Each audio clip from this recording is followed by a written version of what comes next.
तो दोस्तों पिछले वीडियो में जो है हमने देखा था कि क्या क्या क्लॉजेस होते हैं किसी भी एग्रीमेंट के अंदर। आज इस वीडियो से जो है हम स्टार्ट कर देंगे एग्रीमेंट्स बनाना। आज उसकी शुरुआत हो जाएगी।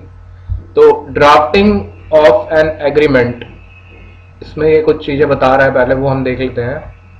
तो क्या बोल रहा है ये बोल रहा है कि सबसे पहले तो कोई भी एग्रीमेंट पार्टीज के बीच में जब हम एंटर करते हैं, कोई भी इंस्ट्रूमेंट एग्जीक्यूट करते हैं, तो उन पार्टीज का जो है फ्री विल होना चाहिए, किसी फोर्स के अंदर आके वो एंटर ना करें। और जो है कुछ एक्ट्स कुछ मेंशन की जाती हैं कि इन एक्ट्स को वो पार्टीज जो है ना करें, वरना उसको जो है कॉन्ट्रैक्ट की अवमानना, जैसे कोर्ट की अवमानना होती है उसी तरह कॉन्ट्रैक्ट के अगेंस्ट उसको माना जाएगा। तो एग्रीमेंट जो हम ड्राफ्ट करते हैं उसका पर्पस होता है पार्टीज को कुछ टर्म्स एंड कंडीशंस जो एग्री करी हैं उन पे बाइंड करना। इसके लिए जो है एग्रीमेंट को ड्राफ्ट किया जाता है। और जो भी एग्रीमेंट ड्राफ्ट किया जाता है पार्टीज के लिए, उसके अंदर दोनों पार्टीज जो हैं उनकी सहमति होनी चाहिए, अगर दो पार्टीज हैं तो। और दोनों बाइंड होने चाहिए। ये बोल रहा है कि old practice of drafting them as deed polls. Deed polls क्या होते थे कि जिसमें केवल एक ही पार्टी पर उसका इफेक्ट पड़ता था, it binds only one party, वो नहीं। वो प्रैक्टिस जो है अब कर्व हो गई है, वो डिस्करेज करनी चाहिए। ये बोल रहा है while preparing agreements it is necessary and important that the intention of the parties should be set forth explicitly। उनका जो इंटेंशन है उसको explicitly जो है वो बताया जाएगा, क्या उनका इंटेंशन है, ताकि कोई भी रूम ना रहे डाउट के लिए, कोई कंट्रोवर्सी क्रिएट ना हो। लैंग्वेज जो है आपको बहुत ही सिंपल वर्ड्स यूज करने हैं, डेफिनाइट प्रिसाइज यूज करने हैं, ताकि सामने वाले को पढ़ने में समझ आ जाए।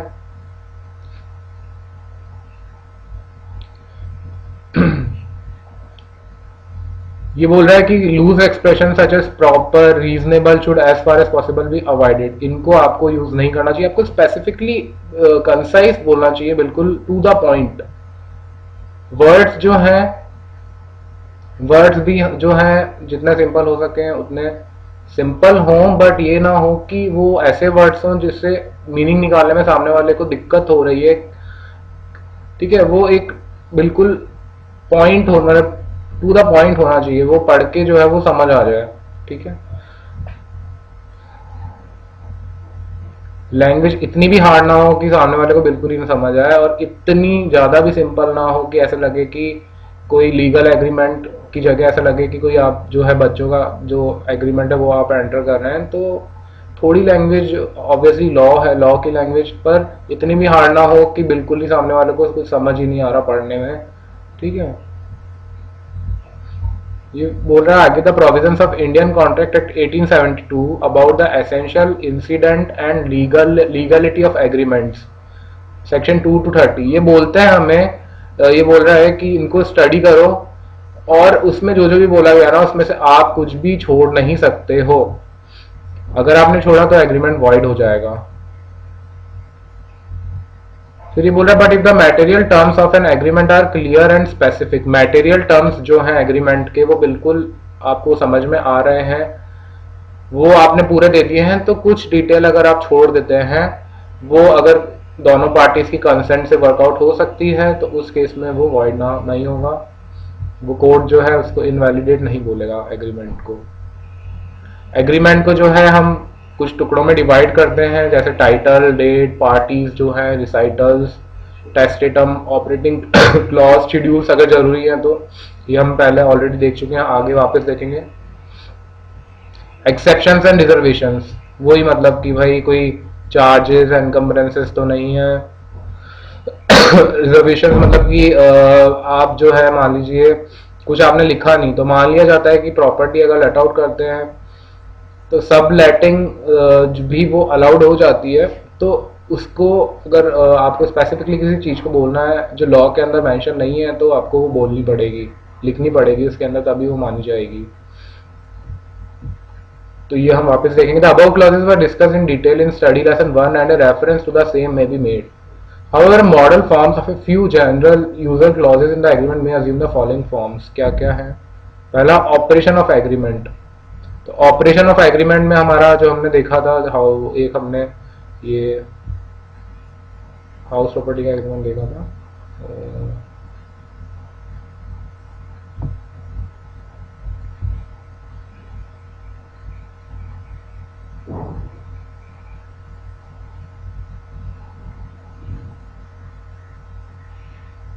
This agreement of sale executed on this date of this date between, तो ये जो है ना ऑपरेशन उसका ये बता रहा है। This agreement shall come into force with effect from and shall remain in force for a period until determined earlier by the notice. तो ये ऑपरेशन ऑफ एग्रीमेंट जो है वो। अगला है टर्मिनेशन बाय नोटिस। तो उसमें लिख दिया जाएगा कि this agreement shall be liable to be terminated by either party by giving notice to other party. ठीक है, नोटिस देके इसको जो है टर्मिनेट किया जा सकता है, ये मेंशन किया जाएगा। आर्बिट्रेशन क्लॉज मैंने आपको बता ही दिया था। Clauses for services of communication, भाई अगर आप नोटिस भेज रहे हो तो वो पोस्ट के थ्रू भेजोगे, और जो उसका लास्ट जो बिजनेस प्लेस है और उसको भेजोगे आप। प्रूफ जो है आपका रिसिप्ट जो है वो आप अपने पास संभाल के रखोगे। It is desired that each party should have a copy of the agreement. It should be executed in duplicate. Agreement की कॉपी दोनों पार्टीज के पास होनी चाहिए। Either party signing one of the duplicates and such duplicates being exchanged, that the duplicate signed by A is given to B। दो parties हैं अगर agreement में, तो एक डुप्लीकेट जो है वो B को दे देता है, and that is signed by B and given to A। मतलब B ने जो साइन किया है वो A को दे दिया जाएगा, A ने जो साइन किया है वो B को दे दिया जाएगा।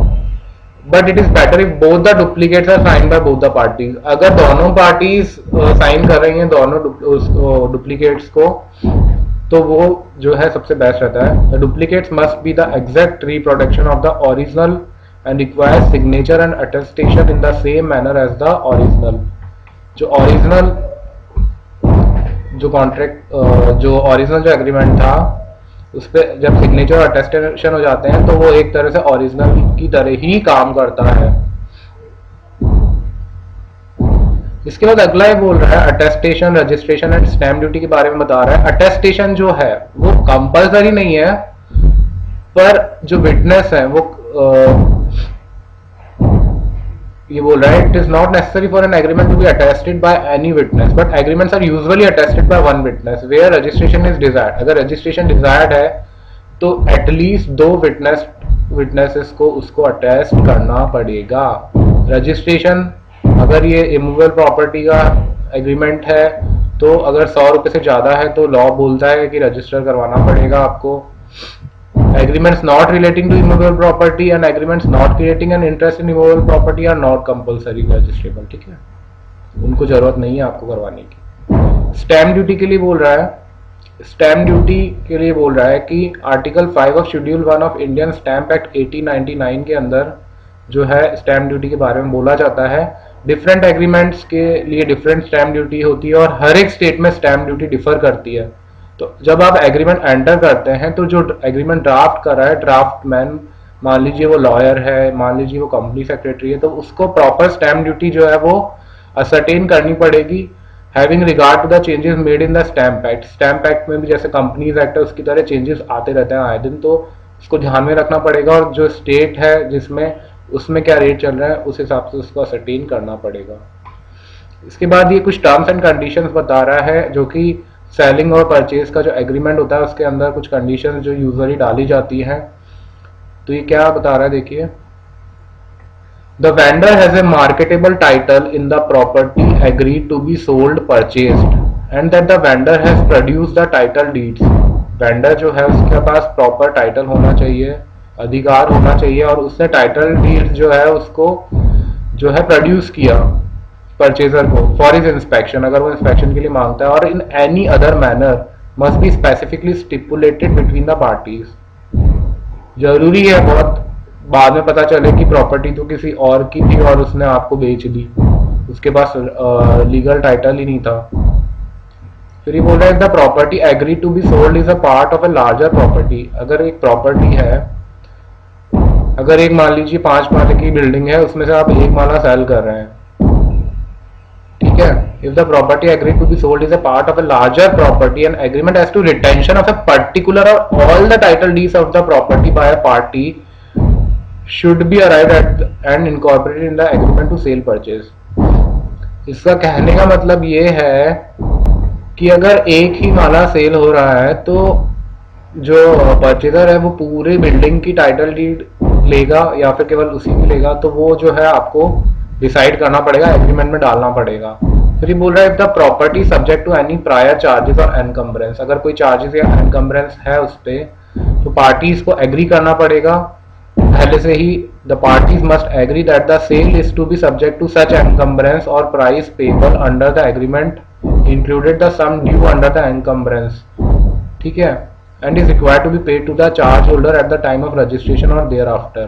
तो पहले ही ये डिसाइड हो जाएगा, जब एग्रीमेंट एंटर कर रहे हैं उस टाइम ही ये मेंशन कर देंगे कितना अमाउंट जो है चार्ज होल्डर को पे करना है, और रजिस्ट्रेशन के टाइम पे उसको उतना अमाउंट पे कर दिया जाएगा। फिर ये बोला the mode of payment of the price और the balance thereof if some earnest money और डिपॉजिट हैज बीन पेड।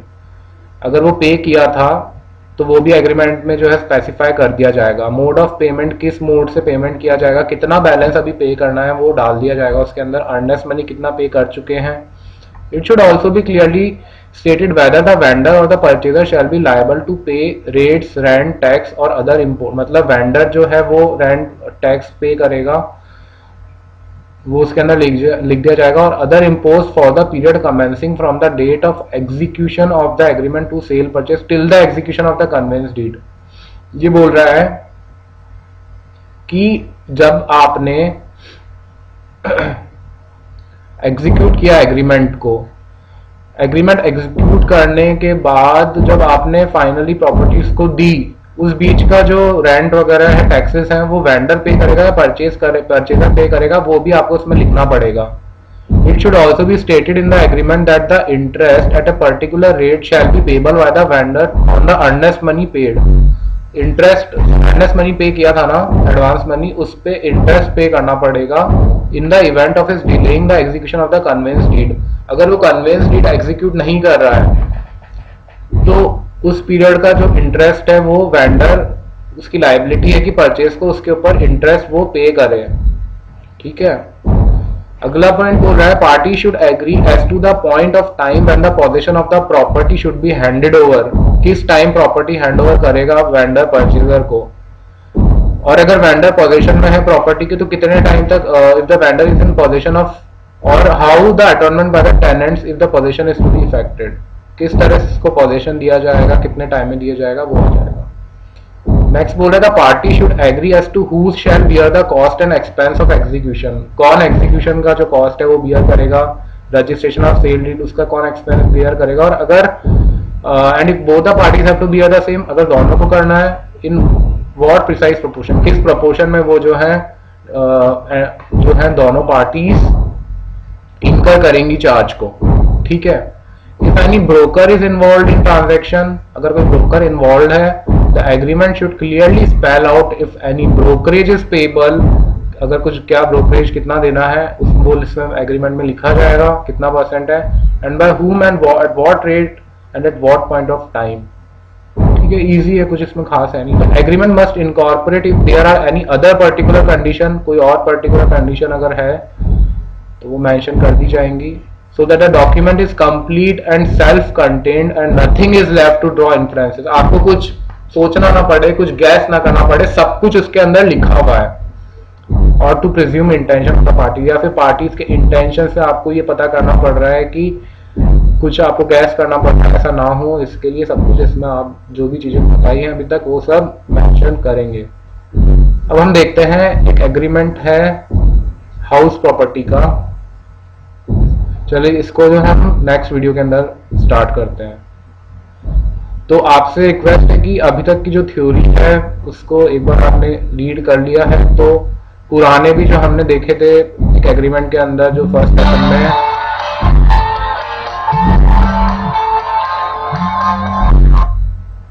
पुराने चैप्टर में जो हमने फर्स्ट चैप्टर में देखे थे कि एग्रीमेंट के अंदर कौन कौन से क्लॉजेस होते हैं, उनको आप एक बार वापस रीड कर लीजिए या फिर वो वीडियो आप वापस सुन लीजिए, ताकि अब जो हम एग्रीमेंट स्टार्ट कर रहे हैं तो आपको एक उसका जो स्ट्रक्चर है वो आपको पता पड़ जाएगा कि ये कौन सा क्लॉज है, कौन सा रिसाइटल्स है, ठीक है, तो कौन सा टेस्टिमोन वो है, तो वो आपको जो है पता पड़ जाएगा। तो वो हम नेक्स्ट वीडियो में हम एग्रीमेंट स्टार्ट करते हैं, आप उसको एक बार रीड करें, उसके बाद अपना नेक्स्ट वीडियो स्टार्ट करें।